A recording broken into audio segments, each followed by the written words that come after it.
Assalamualaikum warahmatullahi wabarakatuh and good evening to Prof. Dr. Muhammad Effendi and all classmates.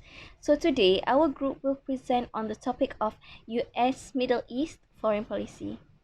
The beginning of US foreign policy in the Middle East can be traced back to the 19th century Barbary Wars after the United States gained independence as a sovereign state in 1776 and became much more widespread after World War II.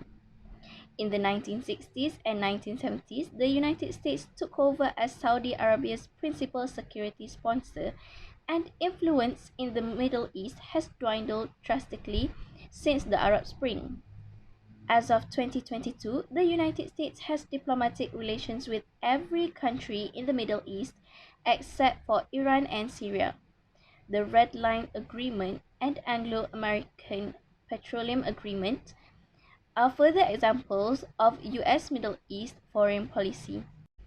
By the end of Global War II, the United States considered the Middle East one of the greatest material prizes in world history. The Middle East was in chaos at this time of social, economic, and political upheaval.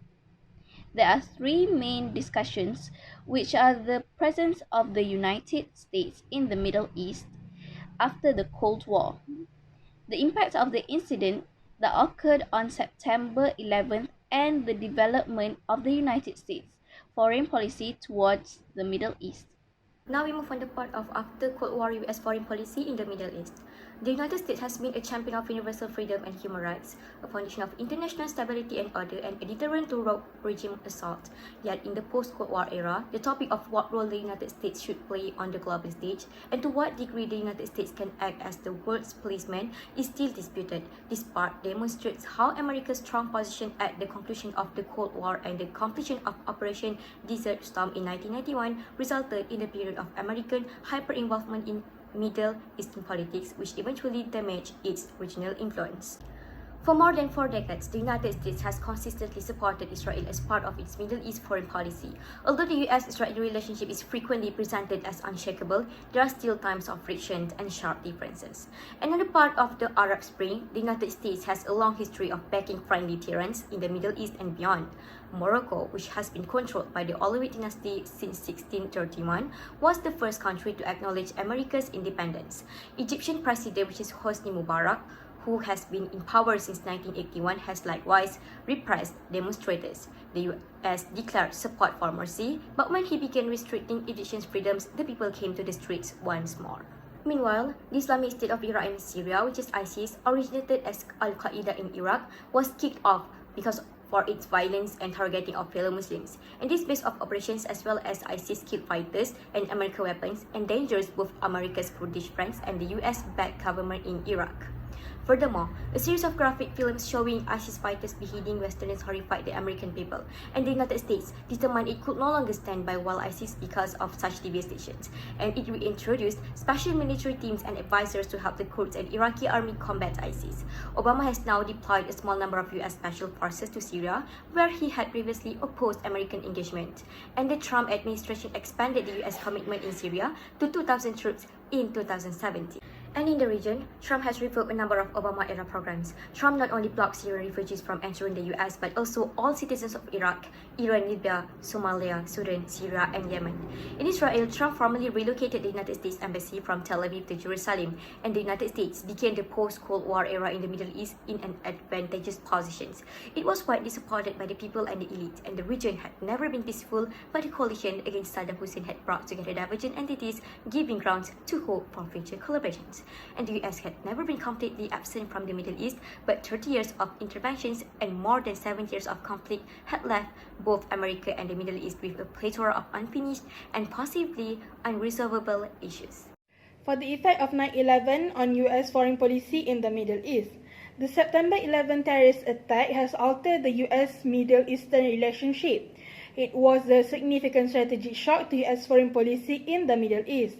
The most visible impact on US foreign policy after September 11 event will be the new trade-off that a war on terrorism may necessitate.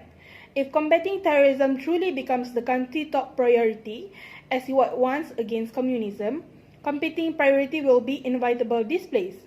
After the 9/11 attack, fighting terrorism has become one of the most important aspects of US foreign policy, and the Middle East has become the center of gravity in the American war on terrorism. The Bush administration has begun to regard Islamic radicalism in the Middle East as the ideological source of terrorism. The 9/11 attack, planned and carried out by Al-Qaeda, dramatically altered public perception of the Middle East. The attack has created the condition for two policy shifts that reflected Washington's newfound desire to reshape the region in a more ideologically familiar mode, as well as its misguided belief that it could do so. The Bush administration's freedom agenda was the other attempt to reshape the region that the 11 attack unleashed.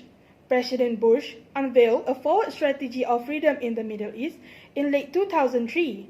It was a vision of bringing about change in the region by imposing American values, including democracy and human rights. The shift in US rhetoric towards the region caused a problem for the Gulf states on two fronts. The first is the idea of more ideological US foreign policy aimed at spreading democratic values to their neighbors, which demonstrate to them that the US did not view them as a cool partner.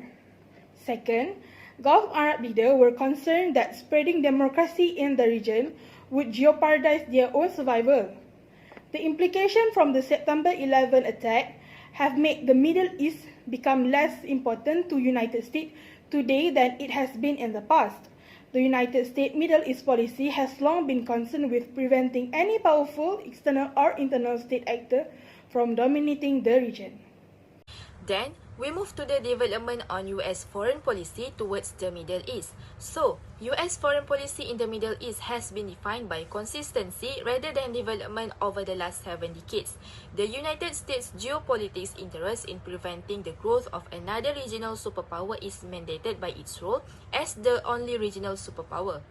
During the Cold War, the United States developed a new mixture of buck pacing and enable adjustment because no regional state or group of states has been simply incapable of facing the Soviet Union's military force, whereas the United States of America was cautious to approach the military capacity involving forces on the ground to control the threats in several circumstances.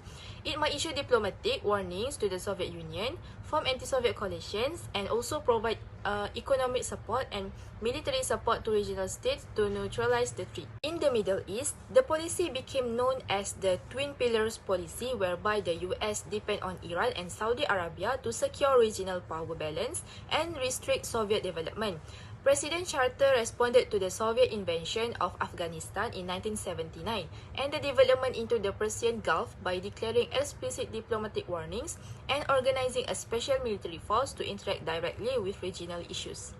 Further, with end of the Cold War and the collapse of the Soviet Union, the United States no longer faced any decisive challenge on the international agenda.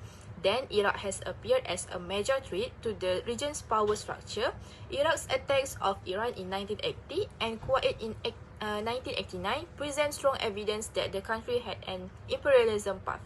Besides that, aftermath of the 9/11 terrorist attacks, the conflict between the two countries keep growing. Iraq's consistent protest of US requests to disturb claimed chemical weapons, including its approval for anti-American terrorist groups, pressured the US to decide military involvement against the country. Because no other regional power was capable or willing to deal with the threat, the United States agreed to use military force to counteract it. So, most people believe that the Iraq War was a political disaster since it gave Iran more influence. Indeed, the 2001 Afghan war to destroy the Taliban regime had the same long-term impact, despite the fact that many analysts viewed Iran's development as an indirect effect. When anyone applied the same theory to the Islamic State of Iraq and the Levant, which is ISIL, anyone would argue that even battling ISIL would indirectly reinforce Iran because it would be guarding Iraq and Syria, who are Iran's two largest regional partners nowadays. While ISIL does not represent a direct threat to the United States, it has the potential to do so in the future if it interrupts the regional power structure or complicates the entire region. So it may be concluded that the preceding incidents support the argument that Iran's and the United States foreign policy interests, as well as methods for achieving those interests, are not influenced by the type of government or ideology of the authorities.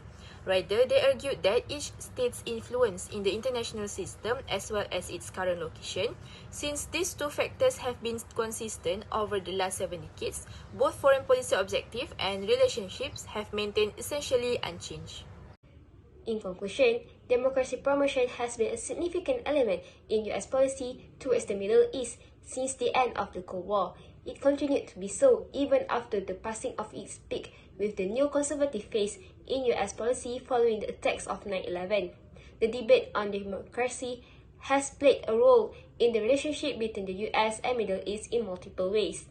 It has contributed to the dynamic shaping of identities between the various players, which is highlighted by a constructivist approach to foreign policy and international relations. That's all from us. Thank you.